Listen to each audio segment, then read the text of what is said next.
നമസ്കാരം സുഹൃത്തുക്കളെ, എന്റെ പേര് Aswathi. Welcome to Harshitham Edutech. ഫിസിക്സിൽ നിങ്ങൾ പഠിച്ചിരിക്കേണ്ട പ്രധാനപ്പെട്ട ഒരു ടോപ്പിക്കാണ് ചലനവും ബലവും.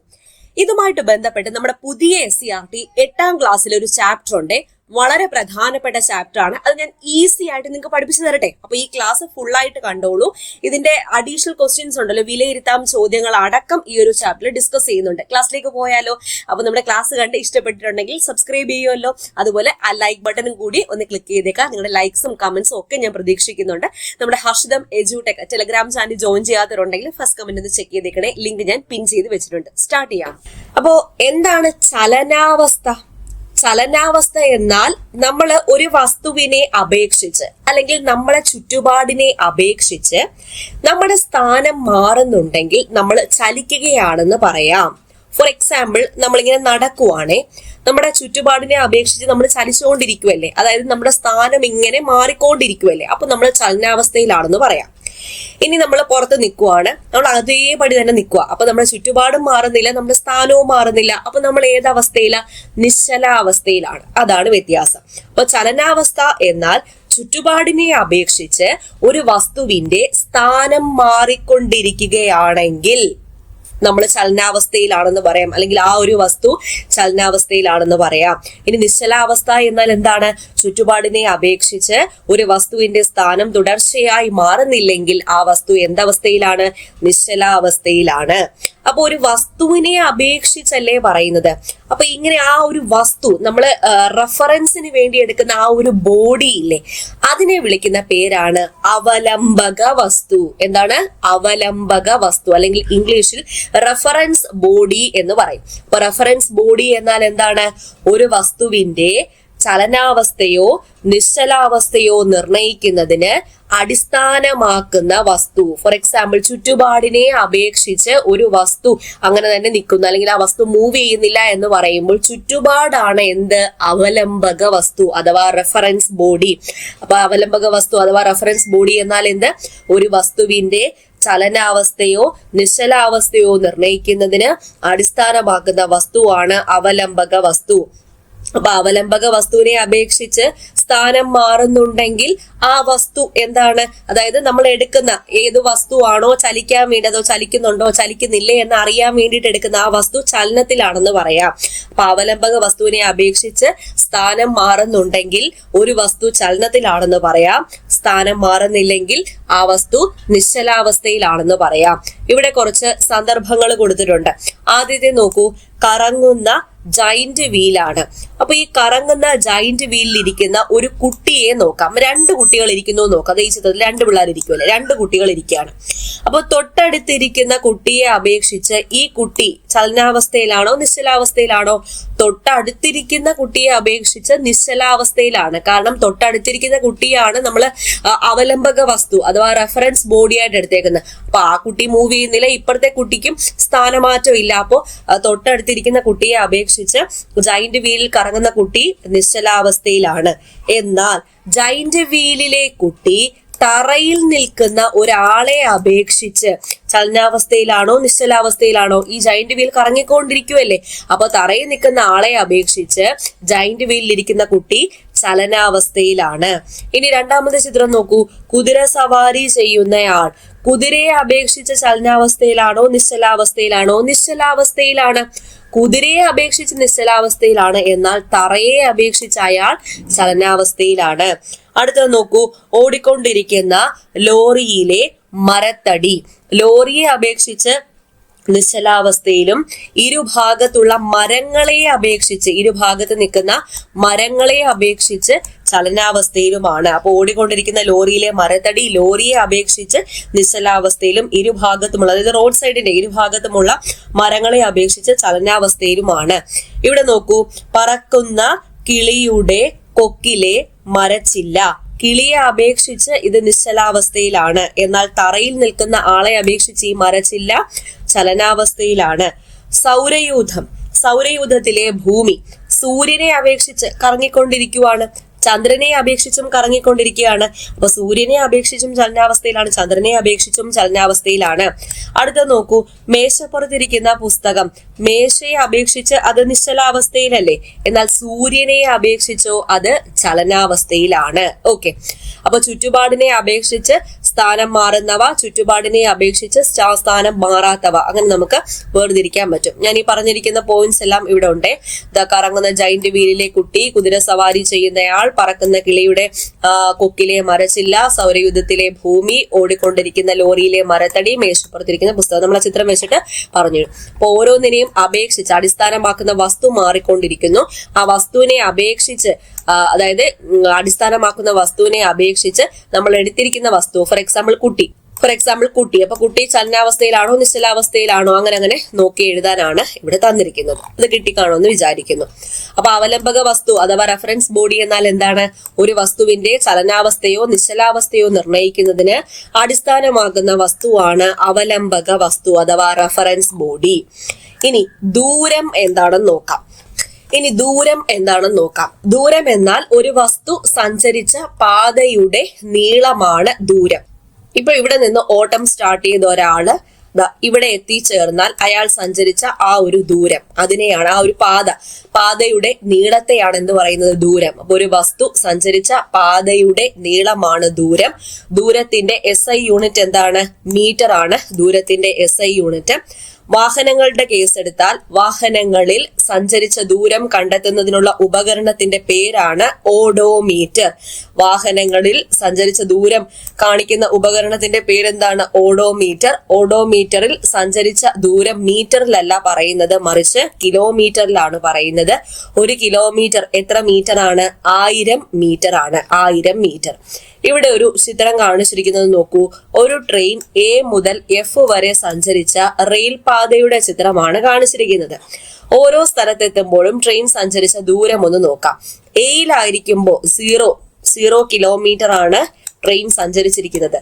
ബിയിലെത്തുമ്പോൾ 60 കിലോമീറ്റർ, സിയിലെത്തുമ്പോൾ 110 കിലോമീറ്റർ, ഡിയിലെത്തുമ്പോൾ 150 കിലോമീറ്റർ, ഇയിലെത്തുമ്പോൾ 280 കിലോമീറ്റർ, എഫിലെത്തുമ്പോൾ 320 കിലോമീറ്ററുമാണ് ഈ ട്രെയിൻ സഞ്ചരിച്ചത്. അത്രയേ ഉള്ളൂ. അപ്പൊ ഇത്രയാണ് ദൂരത്തെ കുറിച്ച് പഠിക്കാൻ. സഞ്ചരിച്ച പാതയുടെ നീളമാണ് ദൂരം. ദൂരത്തിന്റെ SI യൂണിറ്റ് മീറ്റർ ആണ്. വാഹനങ്ങളിൽ സഞ്ചരിച്ച ദൂരം കണക്കാക്കുന്ന ഉപകരണമാണ് ഓഡോമീറ്റർ. ഓഡോമീറ്ററിൽ കിലോമീറ്ററിലാണ് ദൂരം പറയുന്നത്. അത്രയും പോയിന്റ്സേ പഠിക്കാനുള്ളൂ. അടുത്തത് വേഗം എന്നാൽ യൂണിറ്റ് സമയത്തിൽ വസ്തു സഞ്ചരിച്ച ദൂരം, അതാണ് വേഗം. എത്ര വേഗത്തിൽ സഞ്ചരിച്ചു എന്നാൽ യൂണിറ്റ് സമയത്തിൽ വസ്തു എത്ര ദൂരമാണ് സഞ്ചരിച്ചത്. അപ്പോ യൂണിറ്റ് സമയത്തിൽ വസ്തു സഞ്ചരിച്ച ദൂരമാണ് വേഗം. വേഗത്തിന്റെ SI യൂണിറ്റ് എന്താ? Metre per second. വേഗം എന്നാൽ സ്പീഡ് കണ്ടുപിടിക്കാനുള്ള ഇക്വേഷൻ എന്താണ്? Distance by time. ഡിസ്റ്റൻസിന്റെ യൂണിറ്റ് എന്ന് പറയുമ്പോൾ മീറ്റർ, ടൈമിന്റെ യൂണിറ്റ് എന്ന് പറയുമ്പോൾ സെക്കൻഡ്. അതുകൊണ്ടാണ് സ്പീഡിന്റെ യൂണിറ്റ് മീറ്റർ പെർ സെക്കൻഡ് ആയിട്ട് വന്നത്. അപ്പൊ വേഗത്തിന്റെ SI unit metre per second. Unit സമയത്തിൽ വസ്തു സഞ്ചരിച്ച ദൂരമാണ് വേഗം. വേഗത്തിന്റെ unit SI unit metre per second ആണെങ്കിലും വാഹനങ്ങളിൽ സാധാരണ ഉപയോഗിക്കുന്നത് കിലോമീറ്റർ പെർ അവർ. അപ്പൊ വാഹനങ്ങളിൽ സാധാരണ വേഗം പ്രസ്താവിക്കുന്ന യൂണിറ്റ് എന്താണ്? Kilometre per hour. ഒരു കിലോമീറ്റർ പെർ അവർ എത്ര മീറ്റർ പെർ സെക്കൻഡ് ആണ്? 5/18 metre per second. That is kilometre per അവറിനെ മീറ്റർ പെർ സെക്കൻഡിലേക്ക് ആക്കാൻ 5/18 കൊണ്ട് മൾട്ടിപ്ലൈ ചെയ്താൽ മതി. തിരിച്ച് മീറ്റർ പെർ സെക്കൻഡിനെ കിലോമീറ്റർ പെർ അവറിലേക്ക് ആക്കാൻ 18/5 കൊണ്ട് മൾട്ടിപ്ലൈ ചെയ്യണം. ഓക്കെ, ഇവിടെ ഒരു ചോദ്യം ചോദിച്ചിട്ടുണ്ട്. സ്കൂൾ കായിക മേളയിൽ 3 കുട്ടികൾ പങ്കെടുത്തതിന്റെ വിശദാംശങ്ങളാണ് തന്നിരിക്കുന്നത്. എ എന്ന് പറയുന്ന കുട്ടി 400 മീറ്റർ ദൂരം, അതായത് ഓട്ട മത്സരമാണ്. അപ്പൊ 400 മീറ്റർ എ 180 സെക്കൻഡ് കൊണ്ട് ഫിനിഷ് ചെയ്തു. ബി 400 മീറ്റർ 120 സെക്കൻഡ് കൊണ്ടാണ് ഫിനിഷ് ചെയ്തത്. സി 400 മീറ്റർ 400 സെക്കൻഡ് കൊണ്ടാണ് ഫിനിഷ് ചെയ്തത്. ഓരോരുത്തരുടെയും വേഗത കണ്ടുപിടിച്ചാൽ ആദ്യത്തെ എ എന്ന് പറഞ്ഞ കുട്ടിയുടെ വേഗത എങ്ങനെ കണ്ടുപിടിക്കും? ദൂരം ബൈ സമയം. ദാറ്റ് ഈസ് 400/180 ചെയ്യുമ്പോൾ 2.22 മീറ്റർ പെർ സെക്കൻഡ് എന്ന് കിട്ടും. രണ്ടാമത്തെ കുട്ടിയുടെ വേഗത കണ്ടുപിടിക്കാൻ 400/120 ചെയ്യുമ്പോൾ 3.33 മീറ്റർ പെർ സെക്കൻഡ് എന്ന് കിട്ടും. 400/400 ചെയ്യുമ്പോഴത്തേക്കും 1 മീറ്റർ പെർ സെക്കൻഡ് എന്ന് കിട്ടും. അപ്പോ ഏറ്റവും കൂടുതൽ വേഗത്തിൽ സഞ്ചരിച്ച കുട്ടി ഏതാണ്? ബിക്കല്ലേ വേഗത കൂടുതൽ. അപ്പൊ ABC എന്ന കുട്ടികൾ സഞ്ചരിച്ച വേഗം താരതമ്യം ചെയ്യുമ്പോൾ ബിക്കാണ് കൂടുതൽ വേഗത. അതായത് ആ കുട്ടി കുറച്ച് സമയം കൊണ്ട് കൂടുതൽ വേഗത്തിലാണ് സഞ്ചരിച്ചിരിക്കുന്നത്. ഇനി സമവേഗം, അസമവേഗം. എന്താണ് സമവേഗം? സമവേഗം എന്നാൽ ഒരു വസ്തു തുല്യ സമയ ഇടവേളകളിൽ തുല്യ ദൂരം സഞ്ചരിച്ചാൽ അത് സമവേഗം, യൂണിഫോം സ്പീഡിലാണെന്ന് പറയാം. യൂണിഫോം സ്പീഡിലാണെന്ന് പറയാം. അപ്പൊ സമവേഗം എന്നാൽ എന്താണ്? ഒരു വസ്തു തുല്യ സമയ ഇടവേളകളിൽ തുല്യ ദൂരം സഞ്ചരിച്ചാൽ അത് സമവേഗത്തിലാണ്. ഇനി അസമവേഗം എന്നാൽ എന്താണ്? ഒരു വസ്തു തുല്യ സമയ ഇടവേളകളിൽ തുല്യ ദൂരം അല്ല സഞ്ചരിച്ചതെങ്കിൽ അത് അസമവേഗത്തിലാണെന്ന് പറയാം. ഉദാഹരണം, പക്ഷികൾ പറക്കുന്നത് എപ്പോഴും ഒരേ സ്പീഡിലാണോ പറക്കുന്നത്? തുല്യ സമയ ഇടവേളകളിൽ തുല്യ ദൂരമാണോ സഞ്ചരിക്കുന്നത്? അല്ല.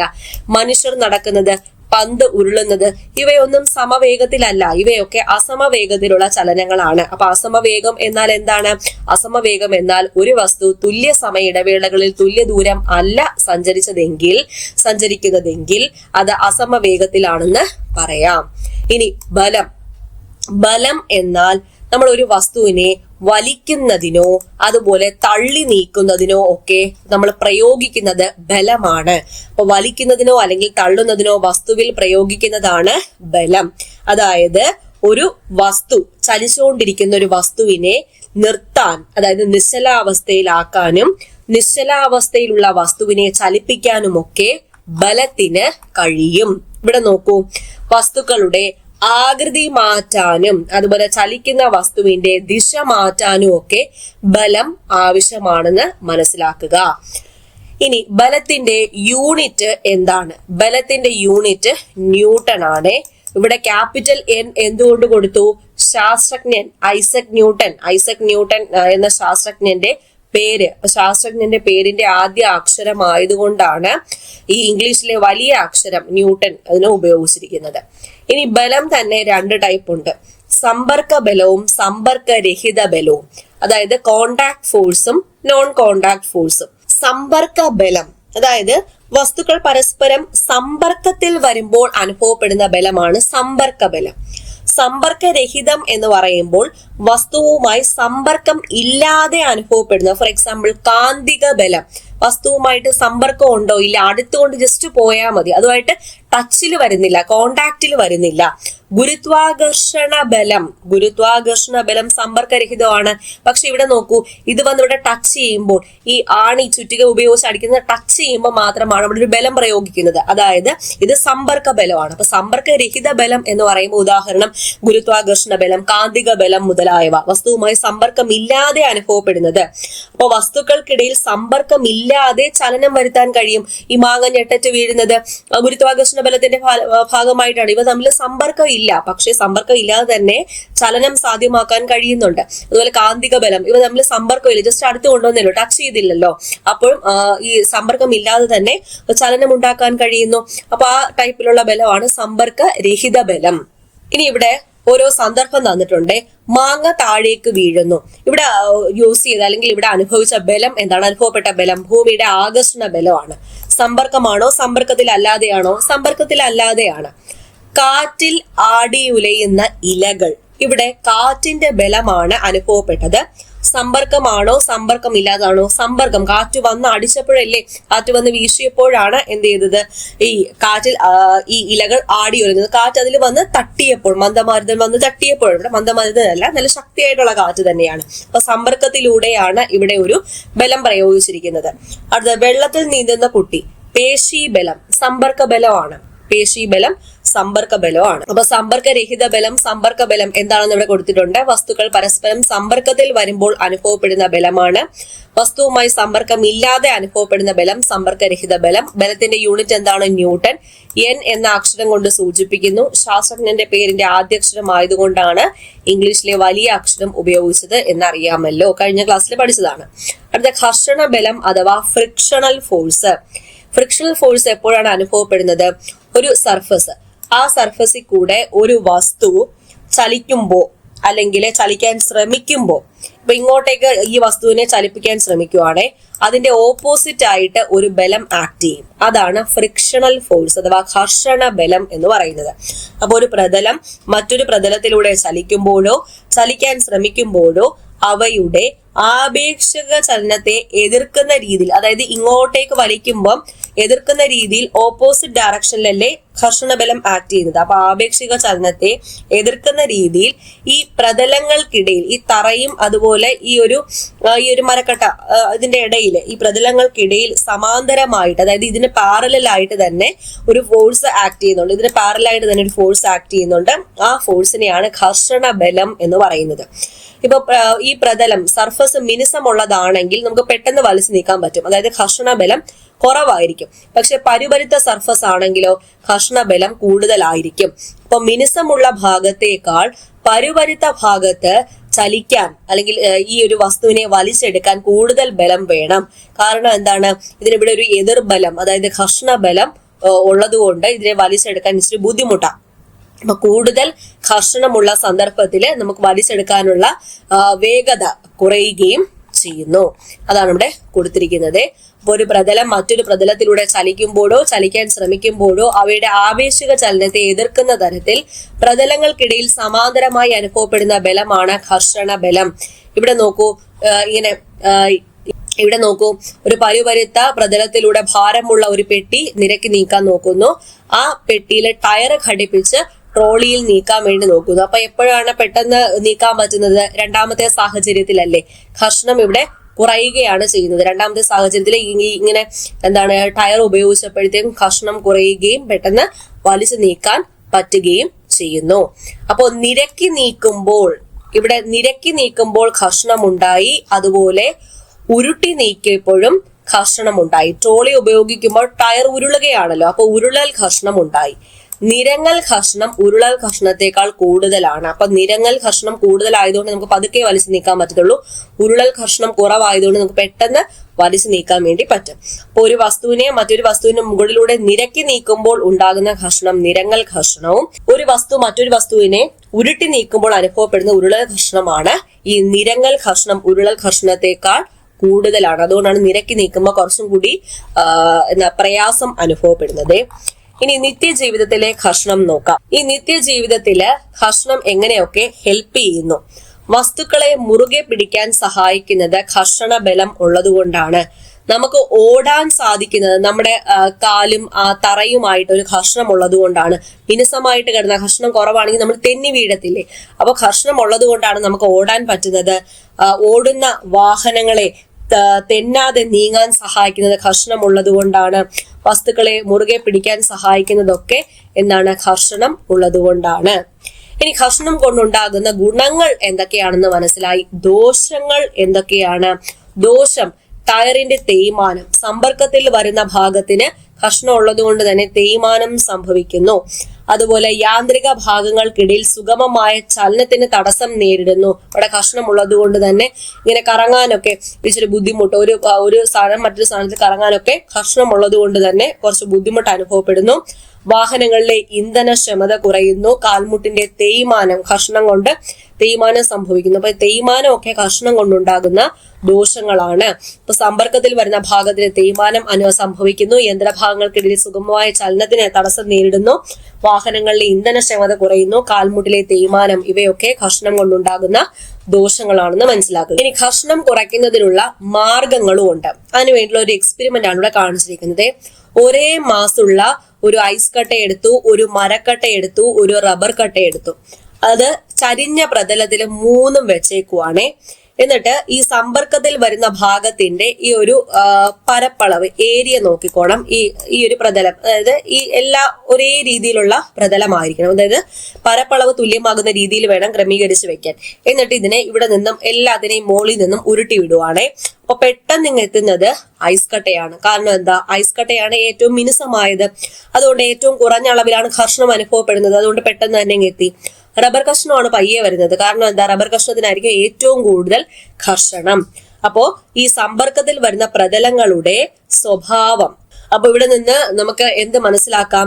ചരിഞ്ഞ തലത്തില് താഴേക്ക് സ്ലൈഡ് ചെയ്യുന്ന വസ്തുവിന്റെ വേഗതയിലുള്ള ഈ വ്യത്യാസം സമ്പർക്കത്തിലുള്ള പ്രതലങ്ങളുടെ സ്വഭാവം, അതായത് ഇവിടെ സമ്പർക്കത്തിൽ വന്നത് ഐസും മരത്തടിയുമാണ്. ഇവിടെ മരക്കട്ടയും അതുപോലെ ഒരു ചരിഞ്ഞ പ്രതലവും മരത്തടിയാണ് വന്നത്. ഇവിടെ റബ്ബറും അതുപോലെ മരത്തടിയാണ് വന്നത്. അപ്പൊ ഈ സമ്പർക്കത്തിലുള്ള പ്രതലങ്ങളുടെ സ്വഭാവം, ഏതൊക്കെ പ്രതലങ്ങളാണ് സമ്പർക്കത്തിൽ വരുന്നത്, ആ ഒരു സ്വഭാവം കർഷണബലത്തെ നേരിട്ട് സ്വാധീനിക്കുന്നുണ്ട്. അപ്പോ സമ്പർക്കത്തിൽ വരുന്ന പ്രതലങ്ങളുടെ സ്വഭാവം കർഷണബലത്തെ സ്വാധീനിക്കുന്നു. കർഷണത്തെ സ്വാധീനിക്കുന്ന ഘടകങ്ങളാണ് ഈ പറയുന്നത്. ഒന്ന് പ്രതലങ്ങളുടെ സ്വഭാവം. രണ്ടാമത് നോക്കൂ, ആകൃതിയാണ്.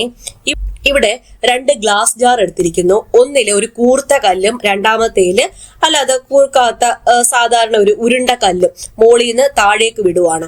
അപ്പോ കൂർത്ത കല്ലാണ് പെട്ടെന്ന് എത്തിയത്. ഈ ഈ ഉരുണ്ട കല്ല് പയ്യെയാണ് എത്തിയത്. അതായത് ഈ കൂർത്ത കല്ല് സ്ട്രീം ലൈൻ ചെയ്ത്, അതായത് അതിന്റെ ആകൃതി ഒന്ന് മാറ്റിയല്ലേ വെച്ചേക്കുന്നത്, കൂർത്തല്ലേ വെച്ചേക്കുന്നത്.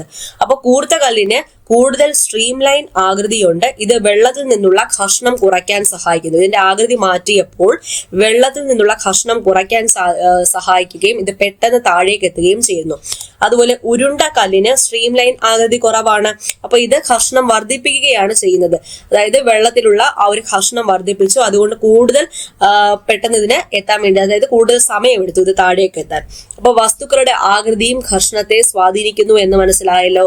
അപ്പൊ ഘർഷണത്തെ സ്വാധീനിക്കുന്ന ഘടകങ്ങൾ ഏതൊക്കെയാണ്? പ്രതലങ്ങളുടെ സ്വഭാവവും വസ്തുക്കളുടെ ആകൃതിയും. ഓർത്തിരുന്നോണേ, പ്രതലങ്ങളുടെ സ്വഭാവവും വസ്തുക്കളുടെ ആകൃതിയുമാണ് ഘർഷണത്തെ സ്വാധീനിക്കുന്ന ഘടകങ്ങൾ എന്ന് മനസ്സിലാക്കുക. ഇനി ഘർഷണം കുറയ്ക്കാൻ വേണ്ടിയിട്ട് കുറച്ച് പദാർത്ഥങ്ങൾ ചേർക്കാറുണ്ട്. ആ പദാർത്ഥങ്ങളെയാണ് സ്നേഹകങ്ങൾ അഥവാ ലൂബ്രിക്കൻസ് എന്ന് വിളിക്കുന്നത്. അപ്പൊ സമ്പർക്കത്തിൽ വരുന്ന പ്രതലങ്ങൾക്കിടയിലുള്ള ഘർഷണം കുറയ്ക്കുന്നതിന് വേണ്ടി ഉപയോഗിക്കുന്ന പദാർത്ഥങ്ങളാണ് സ്നേഹകങ്ങൾ. സാധാരണയായിട്ട് ഉപയോഗിക്കുന്ന ഒരു സ്നേഹകമാണ് ഗ്രാഫൈറ്റ്. ഗ്രാഫൈറ്റ് ഖരാവസ്ഥയിലുള്ള സ്നേഹകമാണ്, സോളിഡ് സ്റ്റേറ്റിലുള്ള സ്നേഹകമാണ്. ഉയർന്ന താപനിലയിലുള്ള യന്ത്രഭാഗങ്ങൾക്കിടയിൽ സാധാരണയായിട്ട് ഗ്രാഫൈറ്റ് ആണ് ഘർഷണം കുറയ്ക്കാൻ വേണ്ടിയിട്ട് സ്നേഹകമായിട്ട് ഉപയോഗിക്കുന്നത്. അപ്പൊ ഉയർന്ന താപനിലയിലുള്ള യന്ത്രഭാഗങ്ങൾക്കിടയിൽ സാധാരണയായി ഗ്രാഫൈറ്റ് ആണ് സ്നേഹകമായിട്ട് ഉപയോഗിക്കുന്നത്. ഖരാവസ്ഥയിലുള്ള സ്നേഹകങ്ങൾക്ക് ഉദാഹരണമാണ് ഗ്രാഫൈറ്റ്. അടുത്തത് ബോൾ ബിയറിങ്ങുകൾ, അതായത് വാഹനങ്ങളുടെ ടയറുമായി ബന്ധപ്പെട്ട് ആക്സിലുമായുള്ള ഘർഷണം കുറയ്ക്കുന്നതിന് വേണ്ടി ബോൾ ബിയറിങ്സ് ഉപയോഗിക്കാറുണ്ട്. അപ്പൊ വാഹനങ്ങളിൽ ടയറുമായി ബന്ധപ്പെട്ട് ഈ ബോൾ ബിയറിങ്ങുകൾ ഉപയോഗിക്കുന്നത് എന്തിനാണ്? ആക്സിലുമായുള്ള ഘർഷണം കുറയ്ക്കുന്നതിന് വേണ്ടിയിട്ടാണ് ബോൾ ബിയറിങ്ങുകൾ ഉപയോഗിക്കുന്നത്. ഇവിടെ നോക്കൂ, വിമാനത്തിന്റെയും അതുപോലെ ഈ തോണി, ഇതിനെയൊക്കെ പ്രത്യേക ആകൃതി കൊടുത്തിരിക്കുന്നത് കണ്ടോ. അതായത് ഈ വെള്ളത്തിലൂടെ അല്ലെങ്കിൽ ആകാശത്തിലൂടെയൊക്കെ പോകുമ്പോൾ ഘർഷണം കുറച്ച് വേഗത്തിൽ പോകാൻ വേണ്ടിയിട്ടാണ് ഇവയുടെയൊക്കെ ഷേപ്പ് ഇങ്ങനെ ആക്കി വെച്ചേക്കുന്നത്. ഇങ്ങനെ ഷേപ്പ് ഘർഷണം കുറയ്ക്കുന്ന വിധം ആകൃതി വ്യത്യാസപ്പെടുത്തുന്നതിനെ വിളിക്കുന്ന പേരാണ് ധാരാരേഖിതമാക്കൽ അഥവാ സ്ട്രീം ലൈനിങ്. നേരത്തെ കല്ലിനെ സ്ട്രീം ലൈൻ ചെയ്തു എന്ന് പറഞ്ഞില്ലേ, ഈ ആകൃതിയിലാക്കിയപ്പോൾ, ഈ ആകൃതിയിൽ നിന്ന് ഈ ആകൃതിയിലേക്ക് ആക്കിയപ്പോൾ പെട്ടെന്ന് എത്തി എന്ന് പറഞ്ഞില്ലേ. അപ്പോ ഘർഷണം കുറയ്ക്കത്തക്ക വിധം ആകൃതി വ്യത്യാസപ്പെടുത്തുന്നതിനെയാണ് ധാരാരേഖിതമാക്കൽ അഥവാ സ്ട്രീം ലൈനിങ് എന്ന് വിളിക്കുന്നത്. അപ്പൊ ഘർഷണം കുറയ്ക്കുന്നതിനുള്ള മാർഗങ്ങൾ എന്തൊക്കെയാ? സ്ട്രീം ലൈനിങ്, അതുപോലെ സ്നേഹകങ്ങൾ എന്നിവ ഉപയോഗിക്കുക. സ്നേഹങ്ങൾക്ക് ഉദാഹരണം ഏതൊക്കെയാ? ഗ്രാഫൈറ്റ്, അതുപോലെ engine oil, grease, hydraulic oil, അതുപോലെ ഗിയർ ഓയിൽ, ഇവയൊക്കെ എന്തിന് ഉദാഹരണമാണ്? സ്നേഹകങ്ങൾക്ക് ഉദാഹരണമാണ്. ഇനി കുറച്ച് വിലയിരുത്താൻ ചോദ്യങ്ങൾ തന്നിട്ടുണ്ട്. ഒരു കാറ് എയിൽ നിന്നും പുറപ്പെട്ട് 75 മീറ്റർ അകലെയുള്ള ബി എന്ന ബിന്ദുവിലെത്തി. കാറിന്റെ വേഗം 25 മീറ്റർ പെർ സെക്കൻഡ് ആണെന്ന് തന്നിട്ടുണ്ട്. വേറൊരു കാറ് എയിൽ നിന്ന് സ്റ്റാർട്ട് ചെയ്ത് സി വഴിയാണ് ബിയിലെത്തിയത്. അപ്പോ ഏത് കാറാണ് ആദ്യം ബിയിലെത്തിയത്? സ്വാഭാവികമായിട്ടും എയിൽ നിന്ന് സ്റ്റാർട്ട് ചെയ്ത ആദ്യത്തെ കാറായിരിക്കും ബിയിലെത്തിയത്. പക്ഷെ അങ്ങനെ പറഞ്ഞാൽ പോരാ, രണ്ടും ഫിനിഷ് ചെയ്ത സമയം കണ്ടെത്തി ഏറ്റവും കുറച്ച് സമയം ഏതാണോ എടുത്തത് ആ കാറായിരിക്കും ആദ്യം ബിയിൽ എത്തിയിട്ടുണ്ടാവുക. അപ്പൊ ആദ്യത്തെ കാർ നോക്കാം. ആദ്യത്തെ കാറിന്റെ സ്പീഡ് ഒന്ന് കണ്ടുപിടിച്ചാലോ? ആദ്യത്തെ കാർ നോക്കാം. ആദ്യത്തെ കാറിന്റെ ടൈം കണ്ടുപിടിക്കാം. ടൈം കണ്ടുപിടിക്കാൻ ഡിസ്റ്റൻസ് ബൈ സ്പീഡ് എടുത്താൽ മതി. ആദ്യത്തെ കാർ സഞ്ചരിച്ച ഡിസ്റ്റൻസ് എന്ന് പറയുമ്പോൾ 75 ആണ്. സ്പീഡ് എത്രയെന്ന് തന്നേക്കുന്നത്? 25. അപ്പൊ 75 by 25 ദാറ്റ് ഈസ് 3 സെക്കൻഡ് കൊണ്ടാണ് അത് ആദ്യത്തെ കാർ ബിയിലെത്തിയത്. രണ്ടാമത്തെ കാർ ടൈം കണ്ടുപിടിച്ചാൽ ഡിസ്റ്റൻസ് ബൈ സ്പീഡ്. ഡിസ്റ്റൻസ് എത്രയാണ് എടുത്തത്? എയിൽ നിന്ന് സ്റ്റാർട്ട് ചെയ്തു, സി വഴിയാണ് ബിയിലെത്തിയത്. അപ്പൊ 50 പ്ലസ് 70 മീറ്റർ ആണ് സഞ്ചരിച്ചത്. ടോട്ടൽ 120 മീറ്റർ സഞ്ചരിച്ചിരിക്കുന്നു. അപ്പൊ 120 ബൈ സ്പീഡ് എത്രയാണ് തന്നേക്കുന്നത്? 30. 120 ബൈ 30 4 സെക്കൻഡ്. ഓക്കെ, അപ്പൊ ഏറ്റവും കുറച്ച് രണ്ടാമത്തെ കാറ് ബിയിലെത്താൻ വേണ്ടി 4 സെക്കൻഡും ആദ്യത്തെ കാറ് 3 സെക്കൻഡും. അപ്പൊ ആദ്യം എത്തിയത് ഏത് കാറാണ്? എയിൽ നിന്ന് സ്റ്റാർട്ട് ചെയ്തത് ഫസ്റ്റ് കാറാണ് ബിയിൽ ആദ്യം എത്തിയത്. അടുത്തത്, ഒരു ബസ് സിയിൽ നിന്നും പുറപ്പെട്ട് 17 സെക്കൻഡ് കൊണ്ട് ഡി എന്നൊരു ബിന്ദുവിലെത്തി. ബസിന്റെ സമവേഗം 5 മീറ്റർ പെർ സെക്കൻഡ് ആണെങ്കിൽ എത്ര സിയിൽ നിന്നും എത്ര ദൂരെയാണ് ഡി? ഡിസ്റ്റൻസ് കണ്ടുപിടിച്ചാൽ മതി. ഡിസ്റ്റൻസ് കണ്ടുപിടിക്കാൻ സ്പീഡ് ഇൻറ്റു ടൈം ചെയ്താൽ മതിയല്ലോ. അതായത് 5 ഇൻറ്റു 17 85 മീറ്റർ ആണ് ബസ് സഞ്ചരിച്ച ദൂരം. അടുത്തത്, 12,000 മീറ്റർ അകലെ നിന്നുള്ള ഇടിമുഴക്കം നമുക്ക് കേൾക്കാൻ എത്ര സമയം വേണ്ടി വരും? സമയം ടൈമാണ് കണ്ടുപിടിക്കാനുള്ളത്. Distance by speed. ഡിസ്റ്റൻസ് എത്രയാണ്? 12,000 ഡിവൈഡഡ് ബൈ ശബ്ദത്തിന്റെ വേഗം എത്രയാ? 340. അപ്പൊ 12,000 ഡിവൈഡ് ബൈ 340 ചെയ്യുമ്പോൾ 35.29 സെക്കൻഡ് എന്ന് വരും. 35.29 സെക്കൻഡ്. ഓക്കെ, അപ്പൊ ഇത്രയാണ് ഈ ഒരു ചാപ്റ്റർ. വളരെ ഈസി അല്ലേ? ബേസിക് ആയിട്ടുള്ള കാര്യങ്ങൾ മാത്രമേ പഠിക്കാനുള്ളൂ. മനസ്സിലായി എന്ന് കരുതുന്നു. അടുത്ത ക്ലാസ്സിൽ വീണ്ടും കാണാം. Thank you.